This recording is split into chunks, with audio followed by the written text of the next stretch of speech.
오늘도 예배에 함께 하신 분들, 또한 방송에 참여하고 있는 분들, 또 앞으로 이 동영상을 시청하실 분들에게 주의 은혜가 넘치시기를 간절히 축원합니다. 할렐루야. 진리를 알지니 진리가 너희를 자유하게 하리라.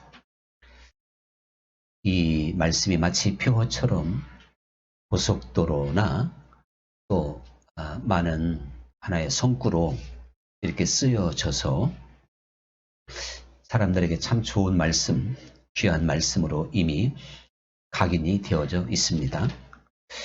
우리는 그 말씀을 이렇게 읽고 잠시 묵상할 때마다 예수님을 믿는다고 하는 것은 바로 자유를 얻는 거구나. 즉 진리를 알게 되는 것이고 그 진리가 나를 자유하게 하는 것이다. 그래서 이제 그러한 확신 속에서 신앙생활을 합니다. 근데 진리가 나를 자유하게 한다. 이것은 영원한 아니라 진리지만 말이죠. 사실은 예수님께서 하신 이 말씀을 어떤 의미로 진리가 너를 자유하게 하셨는지 우리는 깊이 생각해 봐야 되고 사실 깨달아야 됩니다.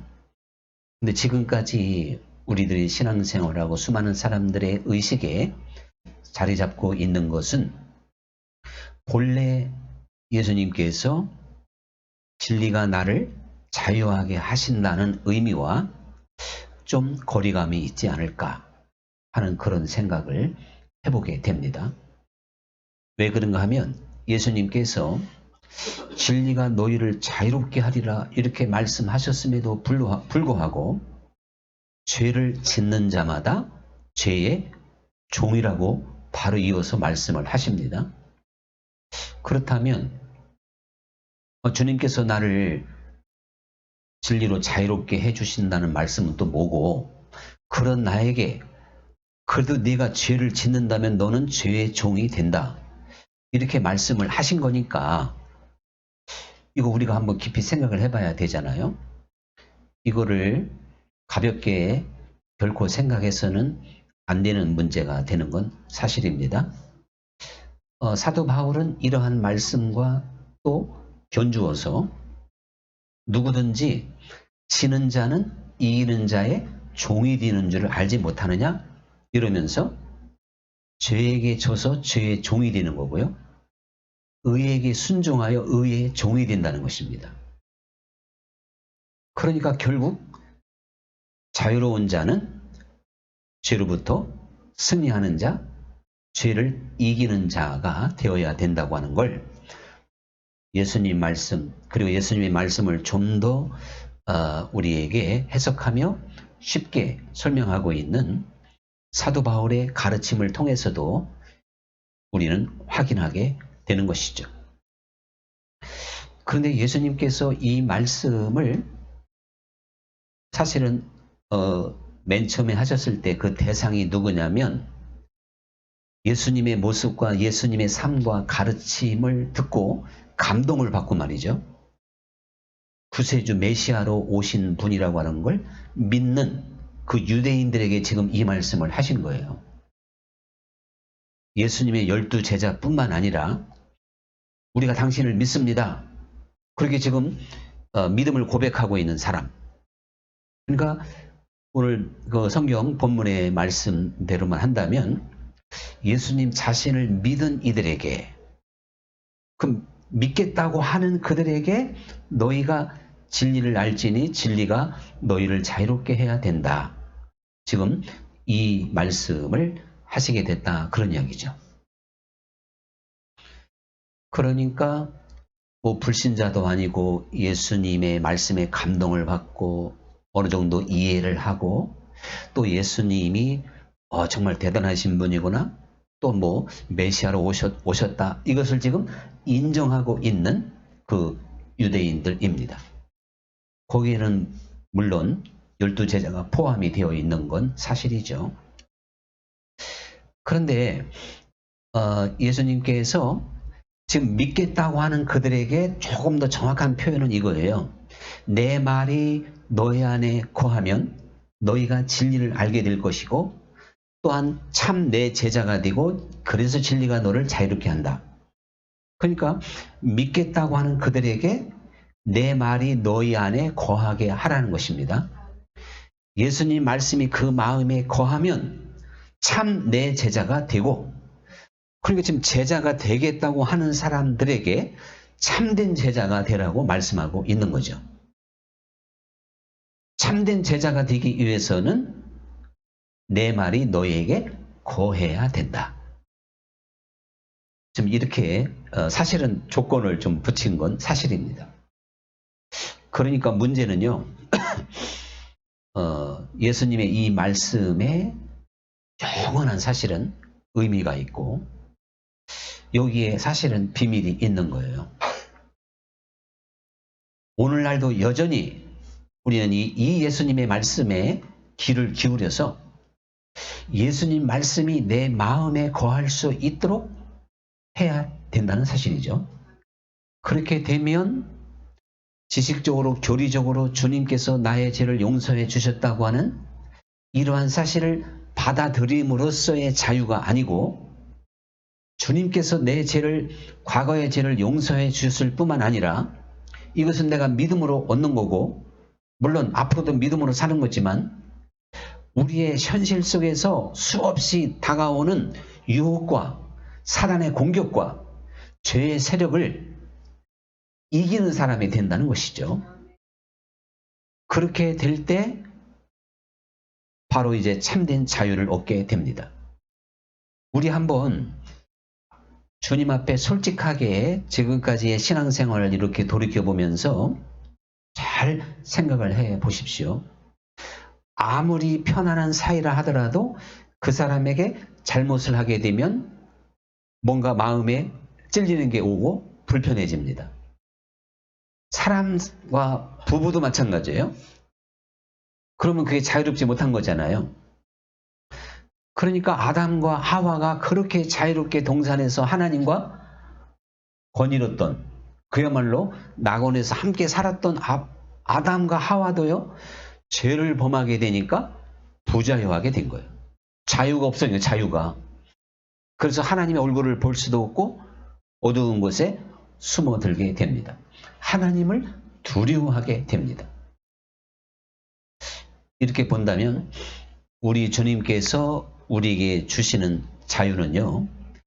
우리가 예수 그리스도 안에서 지난날의 모든 죄를 사함 받았을 뿐만 아니라 오늘도 주님 말씀에 순종해서 승리하고 이기는 그러한 삶을 통한 자유인 걸 볼 수 있어요.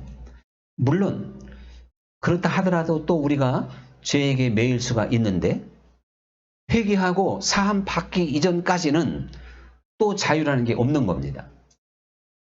우리 평생 살면서 친한 사람, 어떻게 보면 부부싸움 몇 번이나 할 것 같아요.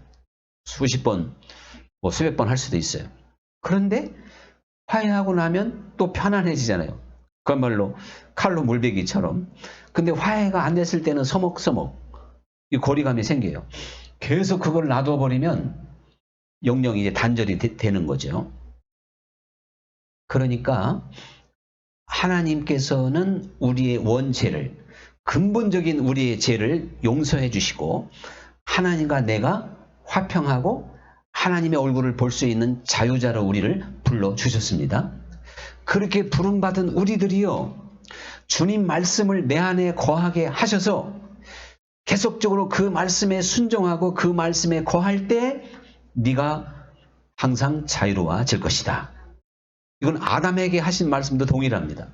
아담이 선악과를 먹지 않는 한 항상 자유가 되는 거예요. 근데 아담이 선악과를 먹는 순간 자유를 잃어버리게 됩니다. 오늘 주님 안에서 지금 화목함과 화평함과 양심의 가책이 없다 할지라도요. 내가 부지불식간에 한번 죄를 져봐요. 그 우리가 느끼잖아요. 찔리고 답답하고 눌리고 당장 그렇게 되지 않습니까? 근데 그걸 정말 토설하고 회개하지 않는 한 다시는 마음의 평안함을 얻을 수가 없어요. 그거는 바로 하나님과 우리가 양심과 양심으로 하나님의 마음으로 연결되어 있기 때문에 누가 가르쳐주지 않아도 우리는 찔림을 받고 또한 마음으로 이게 영으로 느끼는 것이다. 그런 이야기죠. 그러니까요. 우리가 사실 진정한 자유자는 과거에 죄 용서받은 것만 감격하지 말고 지금 현재가 항상 중요한 거니까 오늘의 삶 속에서 죄가 있으면 빨리 회개하고 청산하고 주님 말씀에 순종하고 그 말씀에 거하는 그 삶인 줄로 믿습니다. 그래서 주님 앞에 언제나 자유로운 자. 다시 말합니다. 아무리 가까워도 문제가 있으면 벌써 벽이 생기는 거예요. 그 벽을 빨리 깨야만이 대화를 하든지 해서 하나님 앞에는 이제 회개하고 나가는 거잖아요. 그런데 이제 그런 과정을 거쳐서 우리가 주님 말씀을 마음에 거하게 하고 그래서 주님의 참된 제자가 되고 그러면 우리가 가진 이 믿음에는요 놀라운 힘이 있다는 거 아니에요? 제가 늘 말씀드리지만요. 그냥 산도 옮길 수 있고 뽕나무도 뽑을 수 있다 그랬는데 주님이 우리에게 주신 믿음은 믿음의 방패와 같아서 어떤 불화살도 막을 수가 있고 그야말로 무슨 독을 마실지라도 해를 받지 않을 수도 있고 다스리고 정복하라 그랬고 뱀을 짚는다 그랬고 유혹을 집어낸다 이거예요. 또 뱀과 전갈을 밟는데요. 그래서 계시록의 결론이 뭐예요? 이기는 자만 내 것이라는 겁니다. 그 초대교회 7교회에다가 마지막에 이기는 자. 근데 초대교회 그 7교회가 어떠한 우상 아니면 세속적인 것, 이단 사상, 수없이 많은 유혹과 죄의 도전을 받았습니다. 그런데 거기에서 흰옷을 입고 주님과 거닐 수 있는 사람이 교회마다 많지 않았어요. 오늘 우리는 이기는 자가 될 때 흰옷을 입는 자요. 생명 과일을 먹을 수 있는 자요. 그 조약돌에 그 이름을 새긴 그 표를 받는 자. 이것을 계시록에서는 계속 우리에게 강조하고 있습니다. 우리는 약하고 연약하지만요. 천하보다 크신 가장 힘과 권세 있는 성령께서 즉 주님께서 우리 안에 지금 계시기 때문에 나와 함께 하기 때문에 우리는 언제나 승리할 수 있을 줄 믿습니다. 근데 내가 방심하고 깨어있지 못하니까 약한 거예요. 분명히 주님께서는 마음을 다하고 뜻을 다하고 목숨을 다하랍니다. 이렇게 신앙생활에 전심전력하는데 어떻게 죄가 나를 넘어뜨릴 수 있을까요? 물론 사람이니까 가능성 항상 있는 거지만 넘어져도 나의 의인은 하루에 7번 넘어져도 빨리 일어난다는 거예요. 그러니까. 그래서 7번 넘어진다는 건 하나의 이제 비유적인 표현이고 7번 넘어지는 게 정상이라는 게 아니고 7번 넘어지면 아마 괴로워서 못 살 거예요. 이렇게 우리들이 성서적인 표현으로 참 마귀는 우는 사자와 같이 우리를 삼키려고 오고 있는데 우리가 방심하고 영적으로 잠을 자고 있으면요. 잠자는 사람이 무슨 힘이 있어요? 삼손도 잠을 잘 때에는 꽁꽁 다 묶이고 뭐 그렇잖아요. 깨어났을 때 이제 부들뚝 탁 끊었죠. 아무리 두꺼운 동아줄도 막 대단합니다. 삼손이 발휘했던 그 힘, 엄청난 힘 부럽습니까? 부러울 거 하나도 없어요. 왜 안 부러울까요? 그 힘이 내게도 있다는 줄 믿습니다. 아니 삼손이 제 아무리 힘이 있어도 산을 옮겼냐고요. 근데 우리한테는 산도 옮길 수 있대요. 할렐루야. 그러니까 하나의 비유지만 우리가 이렇게 엄청나게 강한 존재가 믿음 안에 믿음의 비밀에 있는 거예요. 그러니까요. 진리를 아는 자, 진리를 강한 자의 삶은 위대한 겁니다. 여러분 성경에서 말하는 산상수훈은요. 그리스도인의 삶을 말하고 있어요. 삶을. 너희가 이제 저 세상에서 이 천국으로 하나님 나라로 우리가 부름받았잖아요. 그 교회 아닙니까? 에클레시아. 세상 가운데 있는 우리들이 주님께 부름받았는데 부름받은 곳이 교회예요. 거기가 천국이란 말이에요. 하나님의 나라로 우리가 부름을 받았어요. 그러므로 우리에게는 하늘의 빛이 있고 하늘의 영광이 있는 거예요. 하늘의 권세가 있는 거예요. 결코 약한 존재가 돼서는 안 돼요. 그래서 할 수 있거든. 무슨 말이냐. 믿는 자가 능히 하지 못할 일이 없다. 주님이 이렇게까지 우리에게 격려하고 있는 겁니다. 참 이 세상이 힘들고 어렵고 정말 세상이 대단히 강하죠. 그런데 세상을 이기면 이것이니 오직 믿음뿐이라. 믿음이 아니고 어떻게 세상을 이기겠느냐. 아마 어제도 오늘도 이 세상이 주는 무게 때문에 스스로 목숨을 포기한 사람이 얼마나 많이 있어요. 전 세계에서 가장 많은 나라가 또 참 유감스럽게도 우리나라예요. 그러면 사실 스스로 목숨을 끊은 사람들의 사정을 다 들어보면요. 인간적으로는 다 이해가 돼요. 입장 바꿔놓으면 누구든지 그렇게 될 수도 있다니까요. 함부로 판단할 수 없지만 그래도 그들이 믿음을 가졌다면 그 세상보다 나를 누르는 것보다 더 강하고 더 힘있는 즉 그 뱀과 그 전과 나를 쏘는 것보다 더 강해서 그걸 발로 밟는다 그랬잖아요. 밟을 수 있는 권세를 우리 주님께서 주시는데 이 권세는 주님 말씀이 내 안에 거하게 함으로 그것을 얻을 수가 있다 이겁니다. 이 세상에서도요. 내공이 있는 사람들은 굉장히 강합니다. 우리가 알렉산더와 디오게네스 철학자의 이야기가 유명하죠. 이 알렉산더는 아주 페르시아 제국을 무너뜨리고 이제 어떤 헬라의 토대가 되는 그런 나라를 세우게 되는데 이거 그야말로 세계를 제패한 왕이에요. 대단하죠. 권세도. 그런데 거기에 이제 가다 보니까 유명한 철학자 디오게네스를 만났잖아요. 근데 디오게네스가 초겨울 약간 하여간 지금 아니면 한 3월인지 따뜻한 햇살을 맞으면서 누워 있는 거예요. 그게 그 앞에 가서 이제 아주 초라하게 저 유명한 철학자가 저렇게 거지처럼 옷을 입고 집도 없이 통나무로 된 집에 살았거든요. 탄탄한 나무 하나를 어떻게 깎아가지고 세워진 그 통나무 집에서 살고 있는 그 철학자에게 당대 최고의 철학자에게 디오게네스요 내가 당신에게 무엇을 해줬으면 좋겠느냐. 사실 그 알렉산더 대왕님은 궁궐 하나 더 져줄 수가 있잖아요. 무엇을 해줄 수 있다 그러니까 그때 한 말이 뭐죠? 하필이면 따뜻한 날씨에 그 태양을 가리고 그늘 알렉산더 대왕이 말 위에서 딱 폼잡고 있으니까 대왕이요 저리 좀 비키시오. 햇빛이나 나한테 좀 쬐게 해주시오.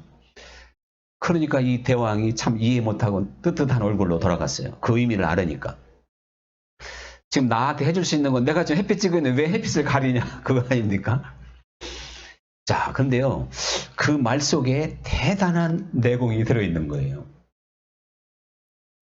그러니까 사실은 솔로몬도 뭔가 하나님의 계명에 충실했기 때문에 내공이 있어서 지혜를 달라고 그런 거예요. 솔로몬에게 내공이 없었으면요 전쟁에 백전백승하게 해주시고 그냥 부강한 나라가 되게 해주시고 이렇게 지금 그러면 한 천년 좀 살게 해주시옵소서. 무드셀라보다 더 살게 해주시옵소서. 왕으로 1000년 살면 살아볼만 하잖아요. 이렇게 했을 텐데 그가 참으로 귀한 것을 구하게 됩니다. 사람은요 속이 꽉 차면 찰수록 경고망동하지 않죠. 우리가 잘 아는 속담에 빈수레가 요란하다. 자, 이러는 것처럼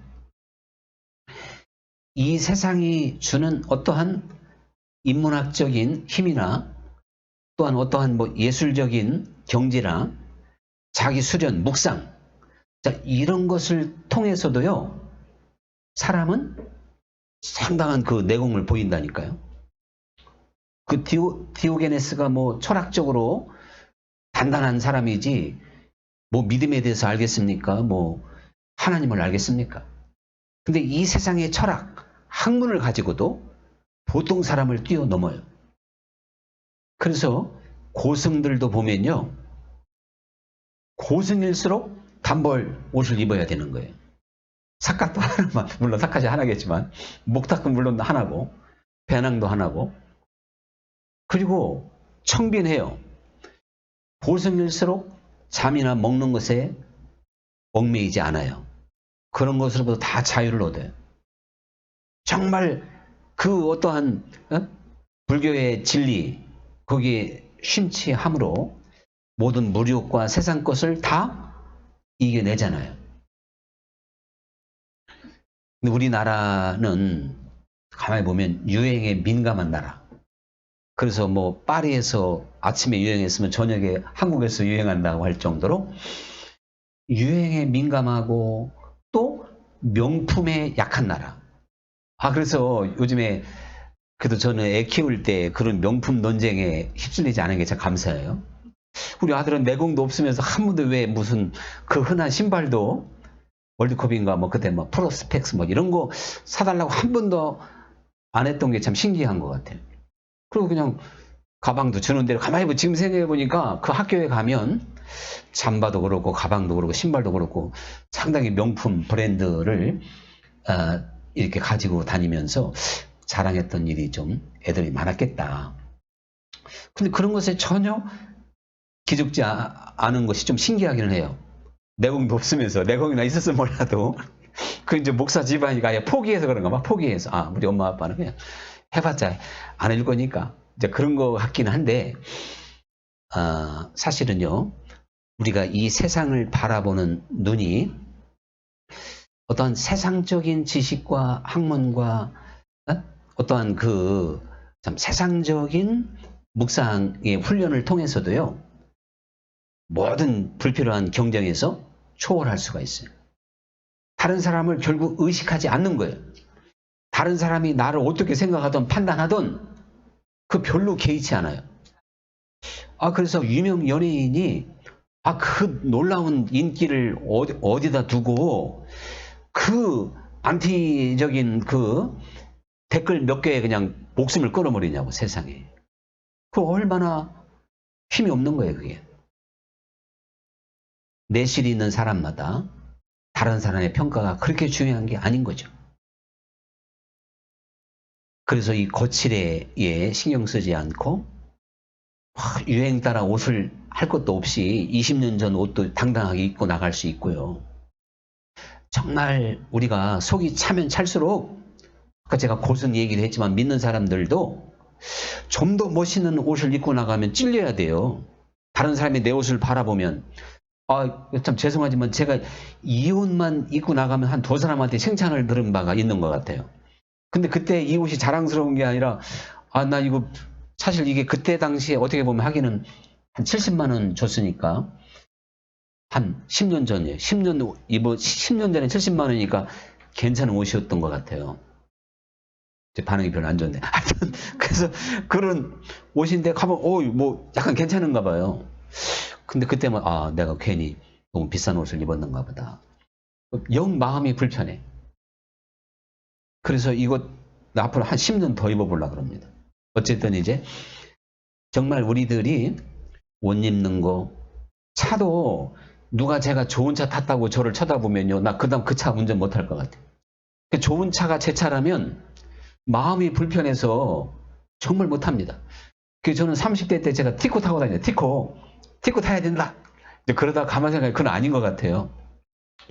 이제 제 나이쯤 돼서는 아무리 그래도 목사하면 여러분 이제 일반인들은 사업상 뭐상 그런 데도 필요하고 더 좋은 차도 필요하고 그건 일반인들은 그렇지만 목회자는 제 소신은 이 소나타급 이상 타면 안 된다.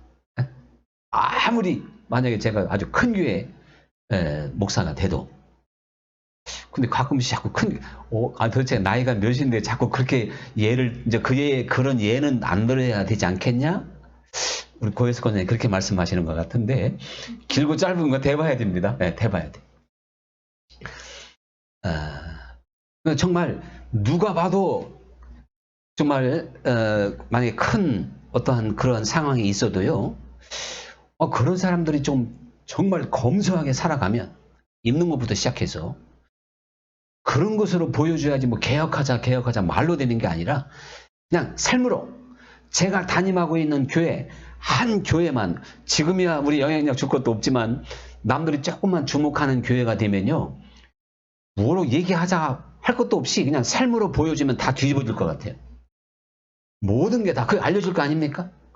저는 그런 꿈을 가지고 있어요. 분명히 그렇게 하나님이 하실 텐데 제가 50대까지만 하더라도 글로 한번 개혁해 보려고 말로 하려다가 아유 강성 이미지만 줬지 바뀐 건 하나도 없더라고.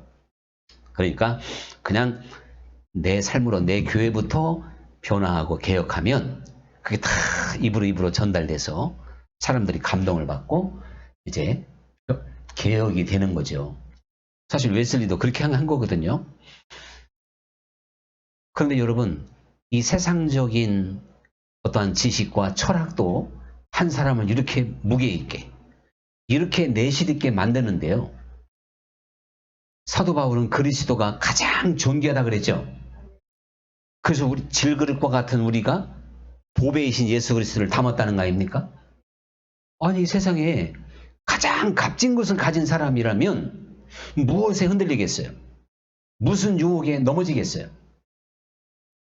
그것이 자기의 가장 자랑이고 가장 힘이 되어서 다른 것에 휘둘리지 않는 거죠. 왜? 가장 귀한 걸 가졌으니까요.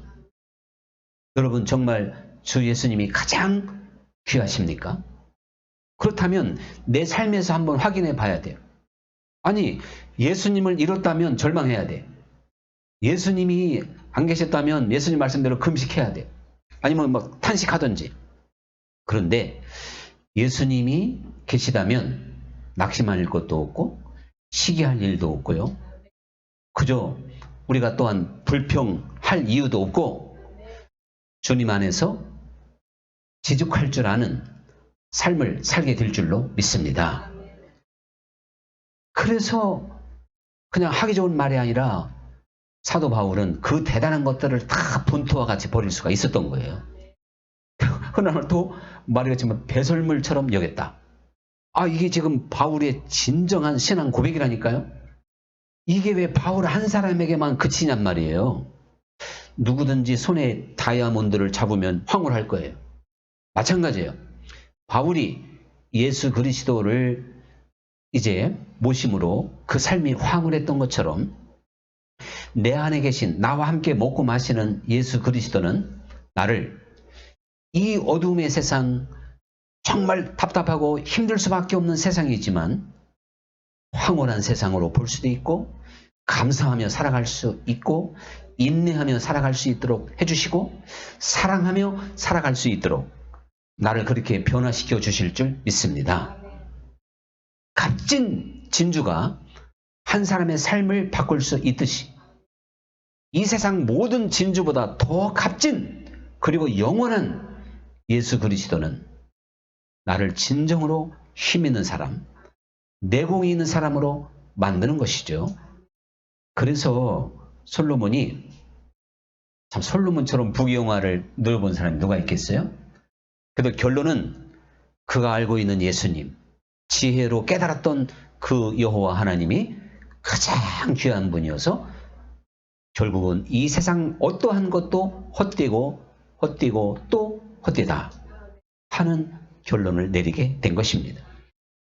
사람은 결국 욕심 때문에 자기 때문에 흔들려서 죄를 짓게 되는 것이고 괴로운 것입니다. 그런데 우리가 진리를 알고 예수님의 말씀이 내 안에 거한다고 하는 것은 그 놀라운 진리 앞에 그 정말 감격스러운 은혜 앞에 나 자신을 부인할 수 있고 나를 십자가에 못 박을 수도 있고 나를 내려놓을 수가 있잖아요. 나를 내려놓은 사람처럼 강한 사람이 어디 있어요? 아무리요 좀 그 정확하게 확인을 못했지만 이 조폭 세계에서도요 결국은 대장 될 수 있는 사람이 싸움 잘하는 게 아니고요 죽기 살기로 덤비는 사람은 결국 못 이긴다는 거예요. 너 죽고 나 죽지 않은데 그거 어떻게 이겨? 그러니까 힘으로는 제압할 수 있지만 죽음을 각오한 사람은 못 이겨요. 결국 손을 들어야 돼. 잠도 안 자고 쫓아오니까. 그러니까 진리 앞에 나를 못 받고 나를 내려놓으면 나는 세상에 감당하기 어려운 강한 존재가 될 줄 믿습니다. 그런 존재가 되셔서 이 세상의 어떤 평판이나 인기나 부귀영화나 또한 이 세상의 고통, 아픔, 늙음 이 모든 것들을 주님 안에서 극복하고 승리하는 삶이 될 수 있기를 간절히 축원합니다. 이제 오늘의 찬양